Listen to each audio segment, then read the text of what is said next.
बारोडी। बारोडी, वाह। बारोडी में माननीय हमारे श्री गुरु भाई संखटा पांडे जी अपने स्वर्गीय पत्नी श्री सुधा जी के निर्वाण दिवस के रूप में अपने क्षेत्र के सभी गुरु भाइयों को, गुरु घर के संतों को बुलाकर उनका संस्मरण करते हैं, भागवत कीर्तन करते हैं। ये बहुत ही प्रेरणादायी है, क्योंकि उनके जीवन चरित्र के प्रतिनिधि तो उनके 2 बेटे, 3 बेटियां और सारा परिजन दे ही रहा है।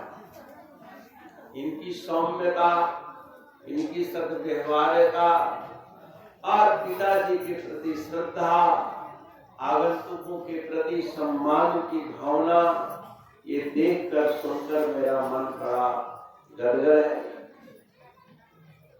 नवीन जी से बात हुई, क्योंकि संखटा पांडे जी मुझे नवंबर में ही बुला रहे थे, लेकिन मैंने कहा समय तो बड़ा अच्छा है, लेकिन कार्य क्षेत्र की विस्तार को देखते हुए असंभव सा लग रहा है।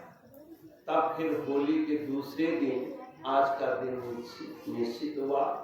मेरे ख्याल अपने फतेह सिंह जी ने भी कहा उस समय बड़ा अच्छा रहेगा, मौसम भी ठीक रहेगा, न सर्दी है न गर्मी है, तो ऐसा हुआ। कल से आप लोग श्री रामचरितमानस का खंड पाठ श्रवण किए, तदुपरांत संध्या कालीन सत्संग सत्र देखे। यूं तो मैं कल ही आ गया था गोपालपुर। तो आज स्वर्गीय श्रीमती सुधा जी के इस प्रस्थान पर विचार करना चाहिए। क्या सुधा देवी इस घर को प्रेम करती थी, नहीं करती थी? करती थी। बच्चों से प्रेम था, मोह था, समाज से, नगर जवार से मोह था, लेकिन उनको भी त्याग करके जाना पड़ा। आया है सो जाएगा, राजा रंग फकीर, एक सिंहासन चढ़ चले, एक बंधे जंजीर। सबको जाना है, ये क्षण याद रखना चाहिए। मोक्ष की हम सब कामना करते हैं। एक नारायण स्वामी हुए, उन्होंने बहुत सरल सटीक जवाब दिया। कोई बड़ी फिलोसफी, कोई शास्त्र का उन्होंने विवेचना नहीं दी। एक शब्द में कहा, महाराज कल्याण कैसे होगा, मौत कैसे संवर जाएगी, मौत को संवारना है। बोले वो कैसे संवर जाए? बोले कि 2 बातों को भूल मत, जो चाहे कल्याण।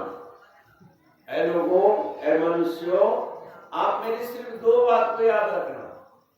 जो भी मरणोपरांत कल्याण चाहता है अथवा जीते जी सुख शांति समृद्धि चाहता है, उसको 2 बात याद रखनी चाहिए। नारायण स्वयं के लिए कहते हैं, मैं नारायण महात्मा कहता हूं, एक भगवान को और दूसरे मौत को याद रखो। मौत जो है आपको इस संसार से आसक्त नहीं होने देगा। जैसे गवर्नमेंट के क्वार्टर में रहने वाला नौकर, सर्विसमैन उस मकान से आसक्ति करता है क्या? नहीं होता। क्योंकि हमको एक न एक दिन क्वार्टर खाली करके रिटायर्ड होना है। रिटायरमेंट की यह स्मृति ही उसको उस भवन से मोह नहीं होने देता। क्या उस भवन में कमी है जी? क्या सर्दी, गर्मी, बरसात, तूफान से वो मकान नहीं बचाता है क्या? बल्कि उस सरकारी महल में रहकर, सरकारी क्वार्टरों में रहकर हजारों हजार मील दूर जिसको अपना जन्मभूमि कहता है, अपना घर कहता है, वहां खून पसीने की कमाई लगा देता है। वो पैसा कहां कमाया? घर से कमाया या टेम्परेरी क्वार्टर से कमाया? टेम्परेरी क्वार्टर से। और टेम्परेरी क्वार्टर से मोबाइल है, क्या आश्चर्य। और यहाँ आते क्या पता रिटायरमेंट के 2-4 साल पर ही बाद राम नाम शब्द हो जाए। यानी जितना कमाने में लगा उतना दिन उपभोग भी नहीं कर पाते कई लोग। पर वहां रहकर आसक्ति कहां होती है? दूर। ठीक ऐसे ही हम लोगों को यह शरीर जो है टेम्परेरी मिला है ना। और परिवार जो है ये नौकरी के अंतराल जो आपके सहयोगी कर्मचारी होते हैं उनके तरह ही है। लेकिन वहां गवर्नमेंट ही बहाल करके देती है। यहाँ आपके प्रारब्धवश संतान, परिजन, रिश्तेदार के रूप में सहयोगी मिल जाते हैं। और इन सहयोगी में हमारी मूल संकल्प भूल जाता है, वृत्ति भूल जाती है, उलझ जाती है। फिर हम लोग इस संसार में लिपट जाते हैं।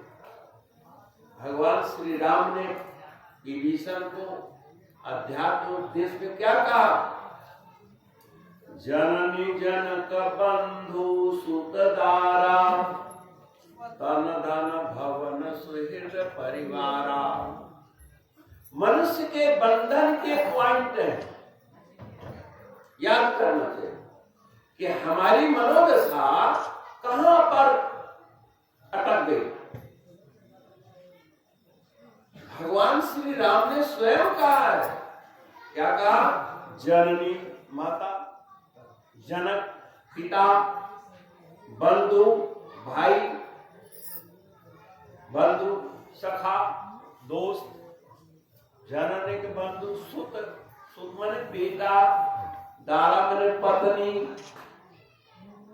तन शरीर, भवन जिसको मकान को बनाया, सुहृद आप अपने सद्व्यवहार से रिश्तेदारों के अलावा जिनको सुहृद बनाया है, दोस्त है ना, परिवार। इन सब के प्रति तेरे हृदय में जो ममत्व बुद्धि आ गई है, मोह बुद्धि आ गई है, लोभ वृत्ति जाग गई है, उन सब को हटाकर ये तागे धागा है, सब कर ममता ताग बटोरी। इन सभी बिंदुओं के प्रति जो छोटे छोटे धागे नुमा आसक्ति है उसको बटो और एक रस्सा बनाओ। और उस रस्से को संसार से मत बांधना, मम पद मेरे चरणों से बांध दे। चरण से मतलब ये पूरे धरती से। बहुत लोग कहते हैं महाराज चरणों में रख, चरणों में स्थान दे दो। अरे भगवान का चरण है कहां? पदभ्याम भूमि दिशा है ना। ये पूरी धरती जो है भगवान की चरण है कि नहीं है? अर्थात मुझे धरती पर रखना, मुझे जिंदा रखना, मैं सचल रूप से रखूं, चैतन्य रूप से रहूं। जब वामन रूप से राजा बलि के यहाँ भूमि दान ली तो उस समय पूरे धरती पर भगवान का चरण ही चरण था।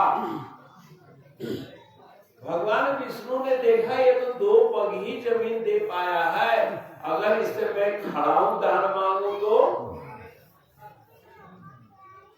अब इतना बड़ा खड़ा कहां से किस मार्केट में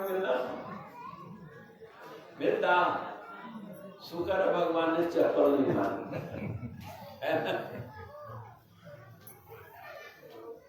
परंतु एक कण-कण में विष्णु व्याप्त है। भगवान श्री का चरण जो है पूरे ब्रह्मांड में है। इसलिए परभ्याम भूमि दिशा स्रोतम तथा लोकान अकल्पयन्ना, ये दिशाएं भगवान के काम है। उस नारायण को याद रखो, उस प्रभु को याद रखना जो पूरे पृथ्वी के ऊपर उनके चरण चिन्ह है, यानी चरण रज है, धरती ही चरण रज है। आजकल हम लोगों के यहाँ चेतना जागरण की बड़ी प्रवृत्ति चली है। कुंडली जगाओ, मूलाधार चक्र कैसे जगेगा? जब धरती से आप जुड़ेंगे।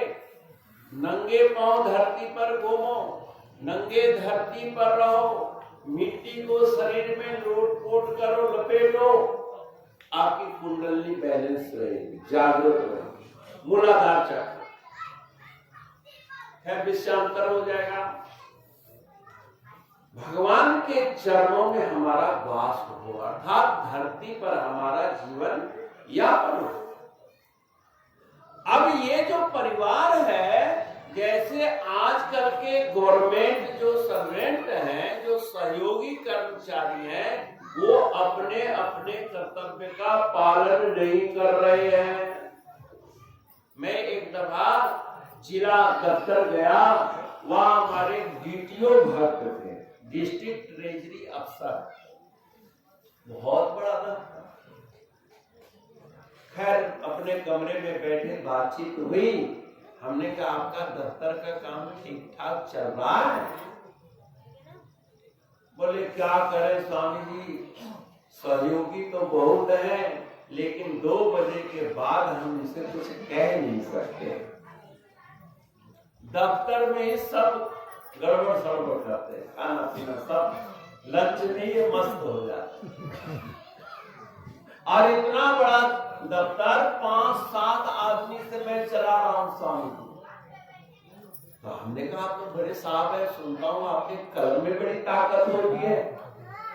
महाराज, कलम में समझदार कर्मचारियों के लिए ताकत